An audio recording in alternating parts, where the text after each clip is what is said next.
Why African leaders are constantly targeted for assassination, the untold story of power, betrayal, and neo-colonialism. Why do so many African leaders face assassination attempts, sometimes from their own people, sometimes from shadowy forces abroad? From the Congo to Libya, from Mali to Burkina Faso, there's a hidden pattern: leaders who dare to challenge the system, leaders who stand for independence. Leaders who refuse to bow to foreign masters, often end up in the crosshairs.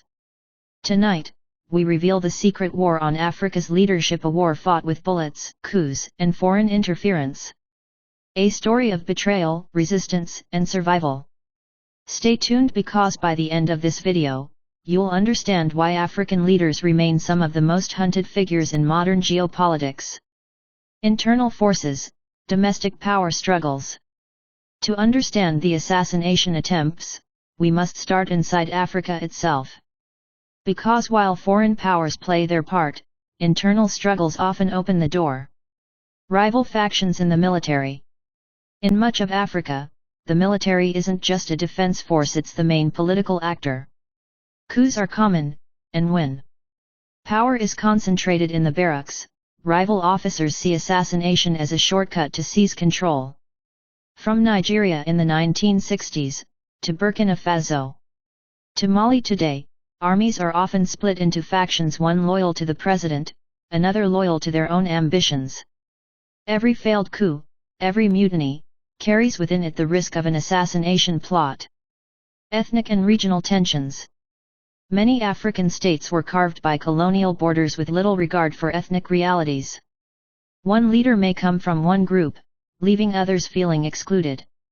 This resentment can fuel plots to remove leaders who are seen as favoring their own kin or region. Authoritarian consolidation. When leaders try to hold on to power indefinitely, they often provoke violent backlash.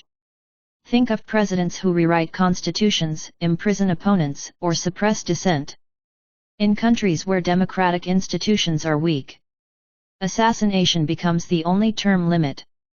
Economic mismanagement and corruption. Finally, corruption. When leaders enrich themselves while ordinary citizens face poverty and hunger, anger grows. If elections don't change the system, some turn to violence.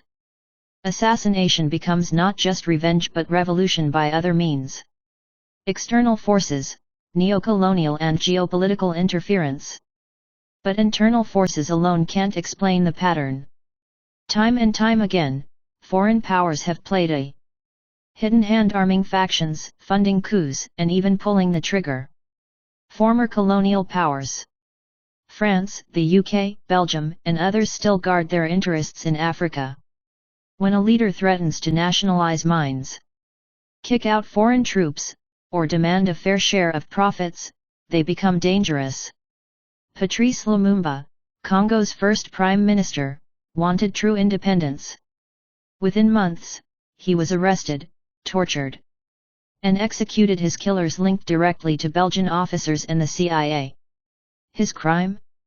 Saying Africa's resources should serve Africans, not outsiders. Cold War legacy. During the Cold War, Africa was a chessboard. The US and USSR armed proxies, funded coups, and assassinated leaders to keep Africa in their camp. This legacy still echoes today, but with new players, China, Russia, and private military contractors now join the struggle. Resource politics. Africa holds the world's richest reserves of gold, uranium, oil, cobalt, and lithium. Leaders who protect these resources for their own people rather than foreign corporations often pay with their lives. Thomas Sankara, the revolutionary of Burkina Faso, refused IMF loans and promoted self-reliance. In 1987, he was assassinated in a coup backed by outside interests. Gaddafi tried to create a pan-African gold-backed currency to replace the dollar and the CFA franc. In 2011, NATO bombs fell on Libya, and Gaddafi was killed. Foreign mercenaries and proxies. Here's the trick: foreign powers rarely act openly. Instead, they use proxies, local elites, rival generals, mercenaries, intelligence agents. That way, it always looks like an internal conflict, but in reality, the strings are pulled from afar. Leaders who challenge the global order.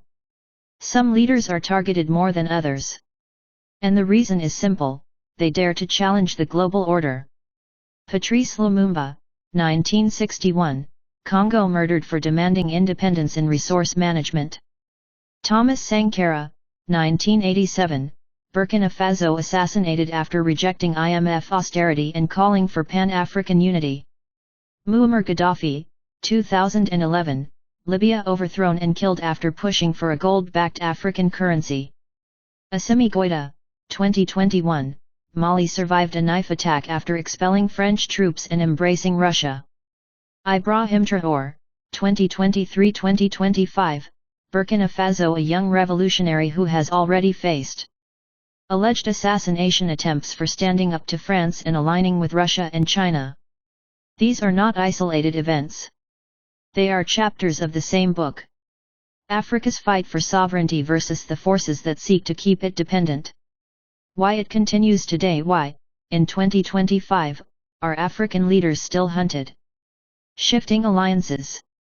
When leaders pivot away from the West toward Russia, China, or self-reliance, they threaten entrenched interests. That shift is often met with coups, sanctions, or assassination attempts. Instability in the Sahel. The Sahel has become the epicenter. Terror groups roam freely, some genuinely extremist, others suspiciously well armed. These groups create cover for destabilization, and leaders who resist foreign military presence suddenly become targets. Subscribe. Small blue diamond. Weak institutions. Many African nations lack strong civilian institutions. When disputes arise, they're not resolved in courts or parliaments, but on the battlefield or with a bullet. Small blue diamond. Symbolic resistance. Finally, symbolism. Leaders like Sankara or Traoré represent more than themselves. They represent the dream of an independent Africa. Assassinating them isn't just about removing one man. It's about killing the idea of freedom itself. So what's the bottom line?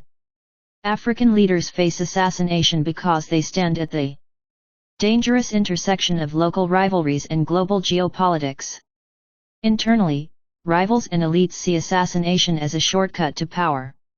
Externally, powerful nations fear leaders who might unite Africa, control its resources, and dismantle neo-colonial systems. This is why the bullets never stop. This is why Africa's heroes, from Lumumba to Sankara, from Gaddafi to today's young leaders, remain constant targets. But here's the truth: assassinations can kill a man, but they cannot kill an idea. The dream of a free, united, sovereign Africa lives on, and no bullet, no coup, no foreign interference can erase it. Montage of African youth marching, Sankara's speeches, modern leaders addressing crowds. If you found this eye-opening, share it. Let the world know the truth. Because until we understand the pattern, the cycle will never end. Please like and subscribe.